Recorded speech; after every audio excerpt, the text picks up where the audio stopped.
So, itong next problem naman, this involves friction. Now, medyo mahirap to kasi nakakumpunan kasi yung dito, normal force. But once ma-master mo na yung pagkumpunat ng forces, madali lang to. And then, advantageous din kasi for this problem kasi meron tayong tatlong unknowns essentially kasi di ba we have force P, merong normal force dyan sa sabihin natin point B, ito naman may normal force siya sa point A. So meron tayong tatlong unknowns but thankfully yung calculator natin, if you will press mode and then equation, it can solve up to 3 unknowns. So yan yung gagamitin natin for this problem. So for the figure shown daw, the beam has a weight of 100 pounds. Now diba, yung weight acts at the center of mass. So this is just a straight rod. So andyan lang yan siya sa gitna. So let's try to check kung saan mag-act yung 100 pounds. Taking the hypotenuse of this triangle for a while, we have square root of 8 squared plus 4 squared, which is equivalent to 8.94. Yan. So, yung 8.94 is medyo mahaba siya. So, yung weight pala is andito lang kasi yan. Nasa 8 kasi siya. So, dito nag-act yung weight. Yan. So, sabihin natin, ito yung center ng rod. Balik tayo. So, this is 100 pounds. Yan. Ito yung weight. So, we have normal forces dito. Essentially naman, mag-assume tayo na yung movement ng rod natin is toward that direction. Yan. So, i-oppose yan ng frictional forces natin. So, sabihin natin, ito yung normal force at label natin to as point A. Ito naman, point B. Yan. So, this is the normal force at A. And then, meron tayong frictional force dito. Sabihin natin, FA. Now, at B naman, dito medyo nagkakamali yung mga students kasi ginagawa nilang ganito yung normal force. Parang ganyan. Or ganito. But essentially, yung normal force sa B, it must be perpendicular sa rod natin. So parang ganito pala yan. Yan. This is perpendicular to the rod. So this is sabihin natin NB. Yan. And then yung frictional force naman natin, it must be parallel to the rod. So if the rod moves toward this direction, parang magsa-slide siya. So our frictional force will oppose that motion. So meron pala tayong FB dito.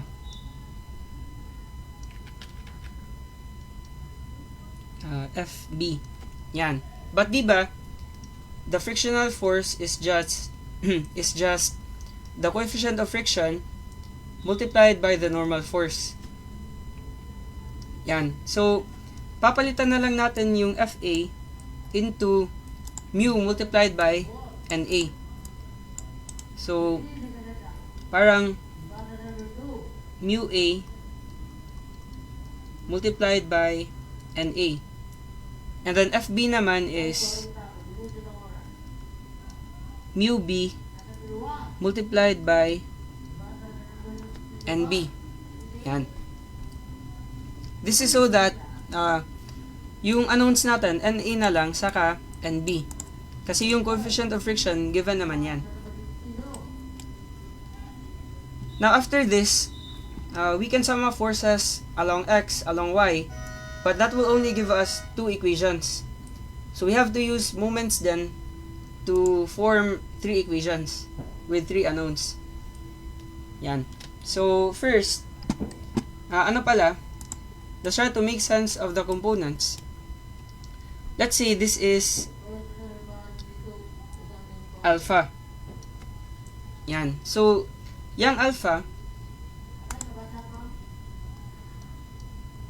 that's equivalent to arctangent of opposite over adjacent. So, opposite side is 4. Yan. Divided by the adjacent side, which is 8.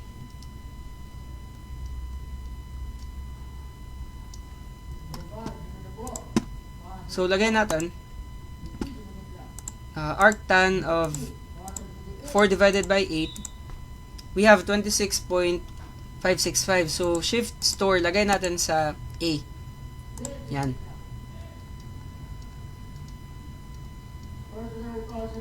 Lagay lang natin yung numerical value. But again, nakastore siya sa letter A. And then, ano pa yung magandang store? Wait lang. If isi-store ko to, okay. Yung moment arm ng NB. Ito lang. Lagay ko Diba, itong force na NB, it has a perpendicular distance going to point A equivalent to this.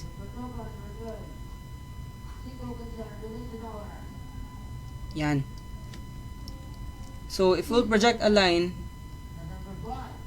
para sa NB, ito yung moment arm niya going to A. Kasi this is already parang perpendicular distance na yan siya. So, that perpendicular distance is the hypotenuse of this triangle. Yan. Now, di ba alam natin yan? Na-input natin yan kanina, square root of 8 squared plus 4 squared, which is 4 square root of 5. Lagay na lang natin 4 square root of 5 feet. Yan. And then again, ito, yung weight na sinulat natin, this acts 8 feet from A. Yan. Kasi nasa gitna yan. So first natin gagawin is, we can sum up forces along X. Yan. But we still have to make sense of the angles. So, check natin dito. Diba, this force, yung frictional force, has an inclination the same with alpha. Kasi diba, parallel lang sila. Yan. Therefore pala, if this is alpha, with respect sa horizontal, this is also alpha pala. Yan. But, for NB, the normal force at B, we can consider this triangle. Yung buong triangle. So, if this is alpha, what if I will label this as ibang color na lang. This is, sabihin natin theta. Now, theta is 90 minus alpha. Yan. So, alpha plus theta, that will be equal to 90. Now, diba, this is perpendicular. Acting yan perpendicular sa rod natin. So, if this is perpendicular pala, and then this is theta, the remaining angle is alpha. Kasi alpha plus theta equals 90 kasi. Yan. So, perpendicular yan again. So, this angle pala, with respect sa vertical, this is alpha. Dito na lang. Yan. Alpha yan. So, parang makaka-form tayo ng triangle dito, which is parang pa ganyan. So, yung NB, meron siyang component acting along X, the horizontal X-axis, and then acting along the vertical Y-axis. Yan. So, parang paganto yung components. Going to the left and then upward. And then for this force naman, yung frictional force, meron yan siyang component going to the right and then still acting upward. Yan. So, summation of forces along X tayo. We have, ano yung mu A? Sulat na lang natin as variable na lang. Mu A multiplied by NA. Now, this is going to the right, so plus yung gagamitin natin. And then we have the component of NB, it's going to the left. So, we have to use minus. So, minus NB. Yan. And then, we have alpha. Now, this is the opposite side.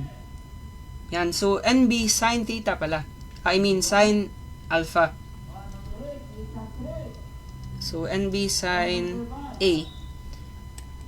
And then, we have the horizontal component of FB. It's going to the right. So, parang mu B NB plus natin mu B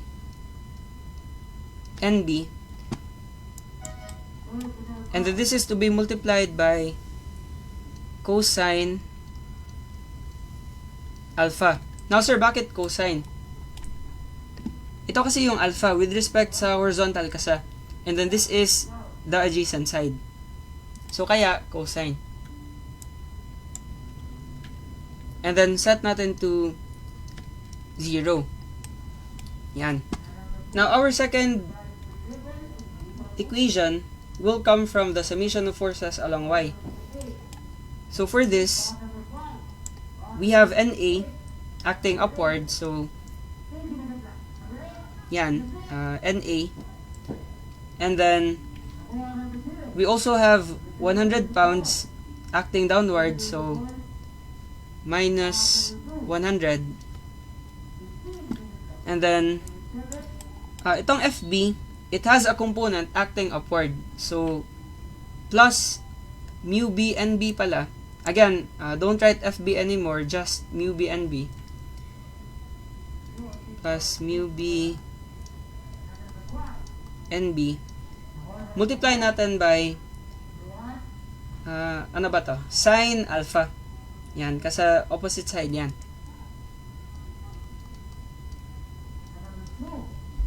And then for NB naman, ito, we have to multiply it by cosine alpha. Kasi again, this is with respect sa vertical. So, plus NB cos alpha. Yan. And then, ano pa? Move natin. We also have P acting downward. So, meron pa yan siyang minus P. So, set natin to 0. And then, for the last equation naman, depende na yan sa'yo. You can take moments about B or about A. Yan. But, dito na ako sa A mag-moment kasi yung NB kasi meron na siyang perpendicular distance patungo sa A. So, mas madali yung equation ko. So, what I have to do is, let's first look at this force. Yan. So, we have 100 pounds. Let's sum up moments about A. We have a force of 100 pounds. And then, the moment arm going to A is, diba, again, perpendicular distance. So, yung distance na yan. So, I hope you would agree na if this is 8 feet, yan, Then, itong distance pala na to, this is 8 cosine of alpha. Yan. I hope you would agree. So, multiply natin by 8 cos alpha. Yan. And then, it will cause a clockwise rotation. So, by the way, hindi ko pa na-orient. Yung positive ko are the clockwise movements. Ito always yung sign convention na ginagamit ko sa tutorials natin. Meron kasing tanong last time. Yan. And then, we have NB din. Yan. NB, yung line of action ng FB, it will pass through point A. So, wala yan siyang makukause na movement. But, itong NB, it has a perpendicular distance of 4 square root of 5. Now, it will cause a counterclockwise rotation about A. So, minus pala. Minus NB, multiply ko by 4 square root of 5. Yan. And then, what else? Meron pa tayong force P. So, it will cause a clockwise rotation about A. So, plus pala. Plus P, and then its moment arm going to A is wait lang. Itong distance na to. Which is, diba, 16 yung whole rod, yung length niya. So, this is 16 cos alpha pala. Yan. If we'll project a line there.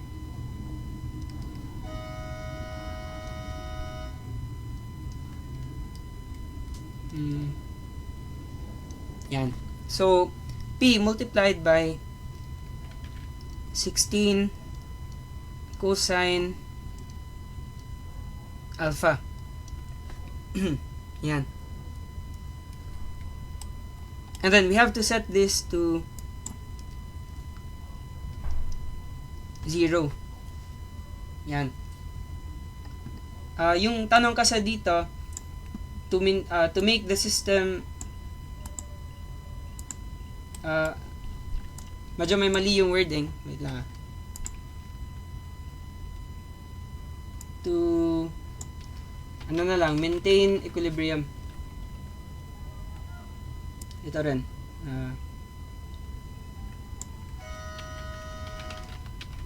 Yan. So, ano yung next natin gagawin?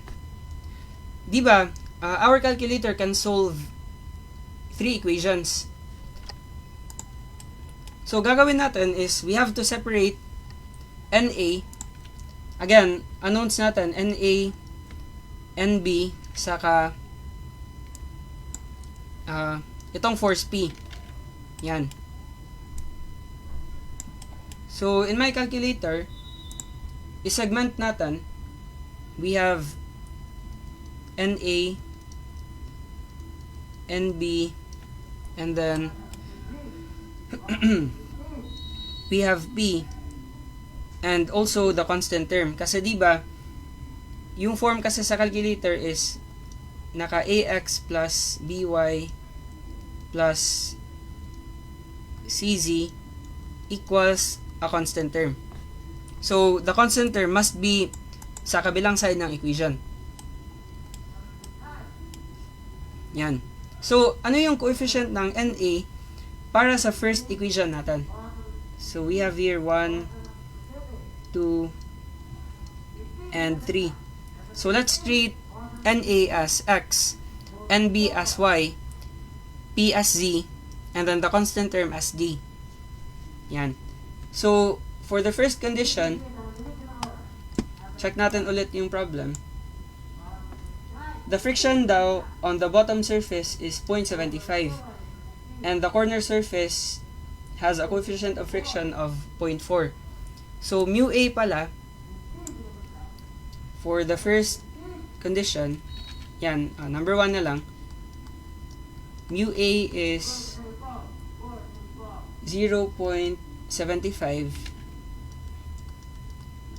and mu b is 0.4. Yan, this is for the first condition. Now, yung NA, coefficient ng NA is mu A. So, lagay natin mu A. Ibang color na lang. Yan na lang, mu A. And then, NB naman, we have two terms containing NB. So, we can just add the two coefficients. Now, we have negative sine A for the first term. So, negative sine A pala. And then, plus mu B multiplied by cos A. Yan yung coefficient ng NB sa second term natin. Containing NB. So, plus pala mu B cosine alpha. Yan. Now, let's just move this a bit. Yan. Yung P naman, walang term containing P sa summation of forces along X. So, this is 0. And then, the constant term is also 0 then. Yan. Now, for the second equation naman, NA has a coefficient of 1. So, input natin 1. And then, NB has a coefficient of dalawang terms din. Mu B sine A plus cosine A. Yan yung total coefficient niya. So, mu B sine alpha plus cosine alpha. Yan. And then, yung P natin, meron siyang coefficient na negative 1. Kasi minus P. And then, our constant term, we have to move this to the other side of the equation. So, the sign will change. So, magiging positive na yan siya. So, plus 100.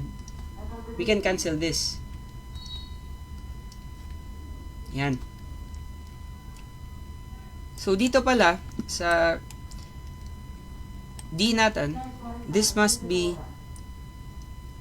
100. I mean, yung constant term pala. And then, for the last one, we don't have a coefficient para sa NA. So, magiging 0. Kasi walang term dyan na merong NA. And then, NB has a coefficient of negative 4 square root of 5. So, input natin. Yan. And then, yung P naman, it has a coefficient of 16 cos alpha.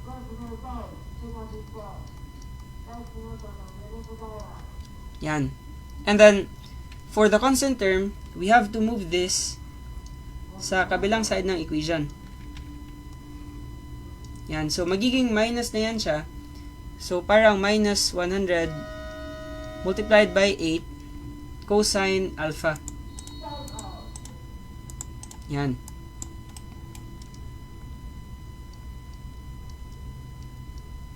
So, again, after tayo mag-live, you can just replay the video kung meron kayong clarifications dito. Yan. So, input natin yung tatlong equations sa calculators natin. But considering these values para sa coefficients of friction. So, press mode, and then equation, press 5, and then 3 equations, 3 unknowns. So, press 2.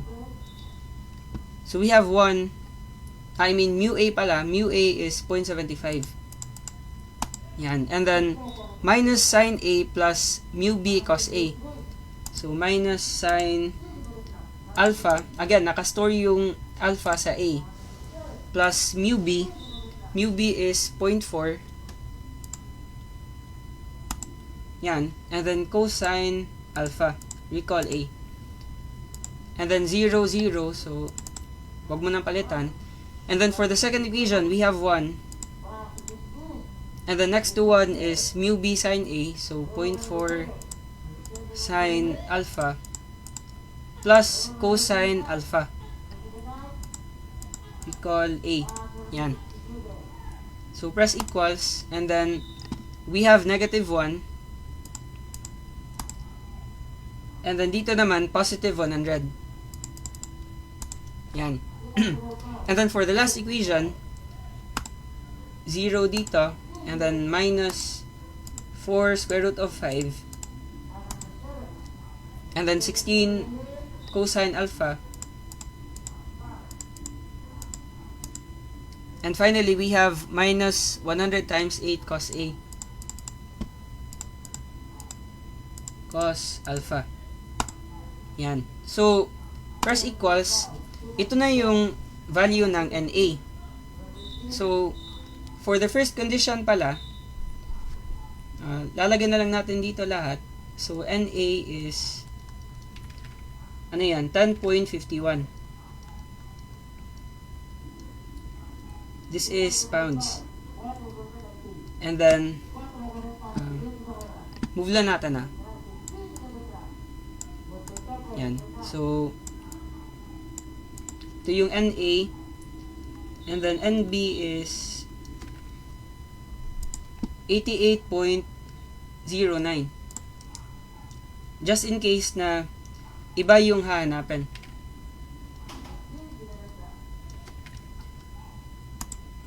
And then, the force P is 5.059. Yan.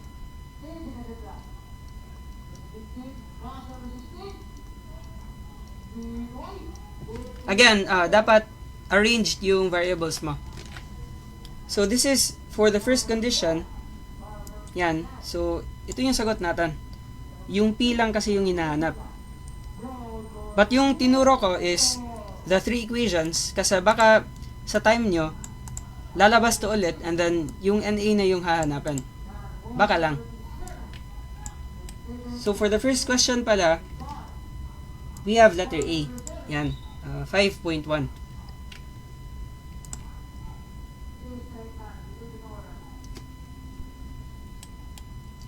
And then, for the second question, the same lang yung nature ng problem, but medyo iba na dito.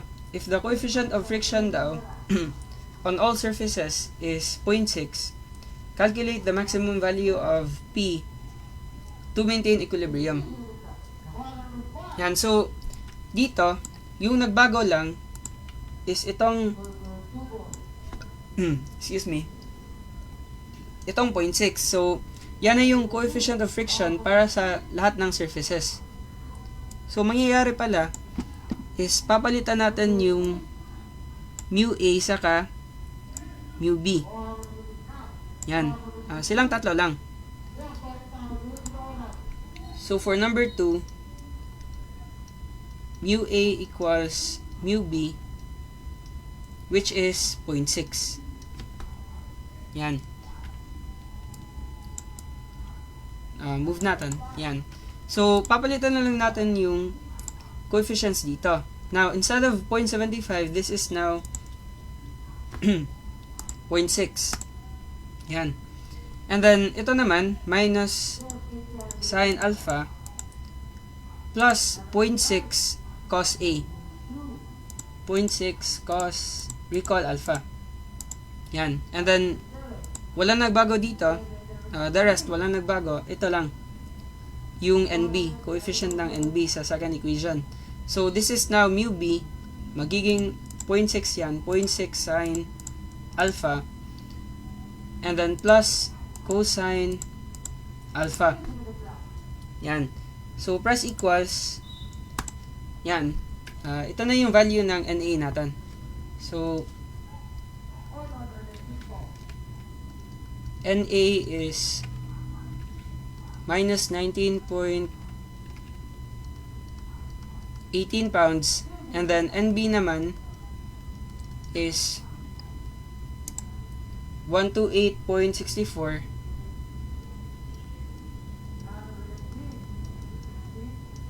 and then the force P is 30.399.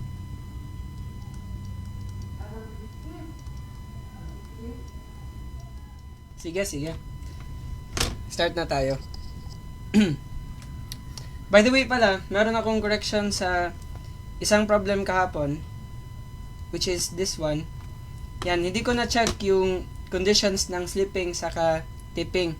Now, yung tipping happens when walang mag-act dito na frictional force. Bala, pag i-apply mo yung force P, it will rotate parang clockwise. Yan, so yan yung tipping. Now, tipping happens if the value of NA is negative. Yan. So, di ba, sa second condition, when the coefficient of friction was, 0.6 for both surfaces, yung sagot natin naging 30.39, but mali to. Kasi yung NA naging negative. So, lagay ko na lang. This means that slipping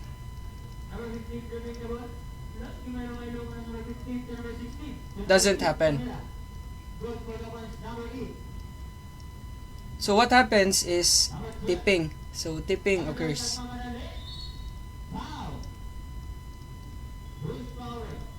Yan. Now, if tipping occurs, yung force dito, yung NA saka yung frictional force, we can neglect that. So, bala, magiging 0 yan for the second condition. Treat natin as, wait lang. Ito, treat natin as 0, ito din. Now, if this is 0, we can solve P by taking moments about B. Yan. Now, again, yung A natin, angle alpha, nakastore sa A. So, store natin ulit. This is, ito, diba? Arctan of 4 divided by 8. So, shift store, lagay natin sa A. So, let's try to take moments about point B. Yan. And then, since neglected na yung NA, wala na silang moment na makukos. So, yung meron lang moment is itong 100 pound force. So, it will cause a counterclockwise moment about point B. And then, its moment arm is itong distance na to. Yan. So, we have here minus 100, the force multiplied by the moment arm. The moment arm is the horizontal component of this line, yung 4 square root of 5, yan yung buo. So, parang 4 square root of 5 cosine alpha. And then, minus natin yung 8 cosine alpha. Ito. To get the remaining distance. So, 8 cos alpha. Yan. And then, yung P naman, the force P, it has a moment arm which is itong distance na to. Yan. Now, itong buong distance, 16 cos A. Subtract natin yung 4 square root of 5 cos A. We can get this distance, yung remaining. So, lagay ko na lang dito. Ito pala, from here up to this point. Yan, this is wait lang 4 square root of 5 cosine alpha. Yan. Wait, nakalagay pala. 8 na pala yan. It's fine to use 8. Yan. Ano na lang, 8 minus 8 cos A. Sorry. Yan. And then, plus tayo, P, multiplied by 16 cos A minus 8.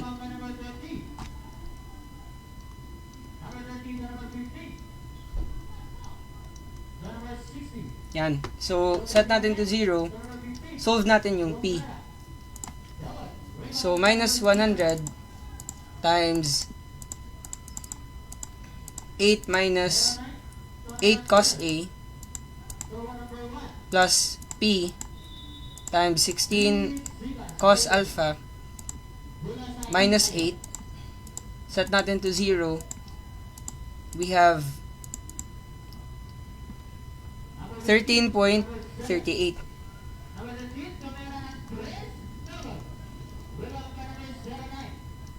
So, ito pala yung sagot natin. So, yung nasa choices, walang error yun. Kasi, merong 13.4 dito. Yan. So, kahapon, yung sinagot natin is 30.41, which is mali. Again, mali yan. Ito dapat. So, again, tipping occurs instead of slipping.